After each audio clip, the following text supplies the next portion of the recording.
যোৱা আপোনালোকে জানে যে কেইটামান দিনত শিক্ষামন্ত্ৰী ডাঙৰীয়াই বাৰে বাৰে স্পষ্টীকৰণ দিয়াৰ পিছতো একাংশ সংবাদ মাধ্যমে হওক বা একাংশ শিক্ষকেই হওক শিক্ষা সেতু এপটোৰ ওপৰত বহুতবিলাক প্ৰশ্ন আনি আছে কিন্তু বহুত শিক্ষকে আমাক জনাইছে যে এপটোত কোনো সমস্যা নাই কিন্তু তাৰ পিছতো একাংশ সংবাদ মাধ্যমত এই বিষয়ে যোৱা এটা বছৰ চৰ্চিত হৈ আছে আমি এখন আজি চৰকাৰে কমিটি গঠন কৰিছো এই কমিটিখনত তিনিজন ব্যক্তি থাকিব প্ৰফেসৰ পৰমেশ্বৰ আয়াৰ তেখেত dean IIT Guwahati professor Sarat Kumar Patra তেওঁ director Indian information of technology Guwahati doctor Hiten Choudhury তেওঁ কটন কলেজৰ head of the department computer science and information technology অৰ্থাৎ ৰাজ্যত ইনফৰমেশ্যন টেকনলজিৰ ওপৰত যদি কোনোবা বিশেষজ্ঞ বা কম্পিউটাৰৰ ওপৰত যদি আমি বিশেষজ্ঞ বুলি কওঁ এওঁলোকতকৈ আৰু ওপৰত বিশেষজ্ঞ আজিৰ দিনত হয়তো আমাৰ ৰাজ্যত 2-4 জন থাকিলেও ফটক কৰি পাবলৈ টান হ'ব এই তিনিওজন ব্যক্তি আৰু য'ত director elementary education will be the member secretary director elementary এডুকেশ্যনে মেম্বাৰ সেক্ৰেটাৰী হিচাপে কাম কৰিব শিক্ষা সেতুৰ গুণগত মানদণ্ডৰ ওপৰত এটা কোনোবাই সময়ত স্কুলত যাব বেয়া পায় হেতু এটা বেলেগ কথা শেষলৈকে স্কুলত থাকিব দিলে বেয়া পায় হেতু এটা বেলেগ কথা কিন্তু একাংশ সংবাদ মাধ্যমে কৈ আছে নহয় গছৰ ওপৰত উঠি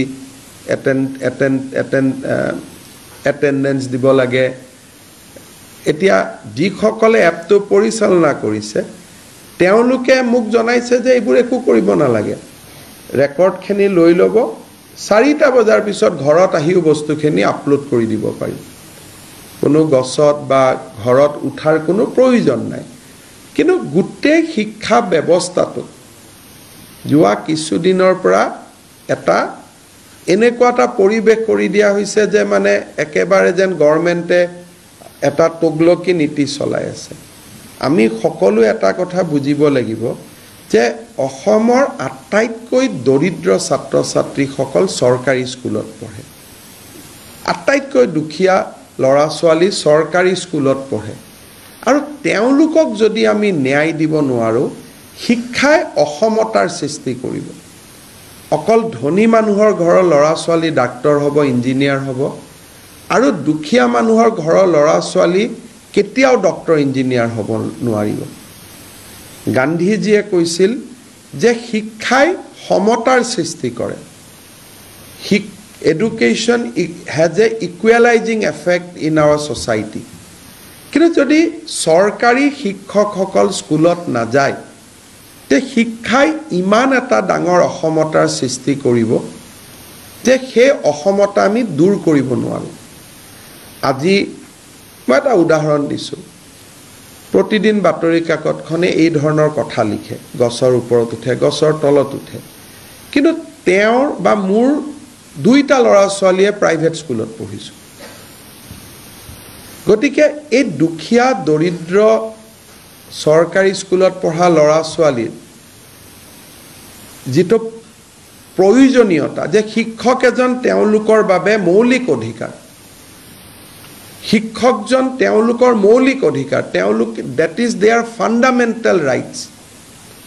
গতিকে শিক্ষকজনক সময়ত উপস্থিত থাকিব কোৱাটো সৰকাৰখনৰ বাবে অপৰাধ হ'ব নোৱাৰে শিক্ষা মন্ত্ৰীক তাৰ কাৰণে অপৰাধী সজাব নোৱাৰে কিন্তু যদি এপটোত কিবা ভুল আছে ডেফিনেটলি আমি ঠিক কৰিব লাগিব যদি এপটোত হসাই গছৰ ওপৰত উঠিহে এপটোত পৰীক্ষা দিব লাগে এটেন্ডেন্স দিব লাগে দেন শিক্ষা বিভাগে তাৰ উত্তৰ ডেফিনেটলি দিব লাগিব আৰু শিক্ষা বিভাগো ৰাইজৰ কাঠগড়াত থিয় হ'ব লাগিব সেই কাৰণে মই অসমৰ শিক্ষক সমাজক অনুৰোধ কৰি যে যিসকলে এপটোৰ গুণগত মানদণ্ডৰ ওপৰত প্ৰশ্ন কৰিছে তেওঁলোকে ডাইৰেক্টৰ এলিমেণ্টাৰী এডুকেশ্যনৰ ওচৰত তেওঁলোকৰ অভিজ্ঞতাখিনি লিখি দিলে। এই তিনিওজন কমিটি, যি তিনিখন কমিটি আছে, ডক্টৰ পৰমেশ্বৰ আয়াৰ, তেওঁ গুৱাহাটী IITৰ dean, doctor Sarat Kumar Patra, director Indian Institute of Information Technology Guwahati, আৰু doctor Hiten Choudhury, head of the department of Cotton college computer science আৰু ইনফৰমেশ্যন টেকনলজিৰ HOD, এই তিনিওজন ব্যক্তিয়ে স্কুলবিলাকতো যাব, এপটো নিজে চলাই চাব তাত কিবা ভুল আছে নেকি, আৰু শিক্ষকসকলৰ কথাও শুনিব, আৰু তেওঁলোকে আমাক ছাজেশ্যন দিব যে এপটোক যদি কিবা ভুল আছে আমি কেনেকৈ তাক ইম্প্ৰুভ কৰিব পাৰোঁ। কিন্তু সময়ত যোৱা আৰু সময়ত স্কুলৰ পৰা অহা, ইলেকশ্যনত লাগিলে আমাক ভোট দিয়কে বা নিদিয়ক,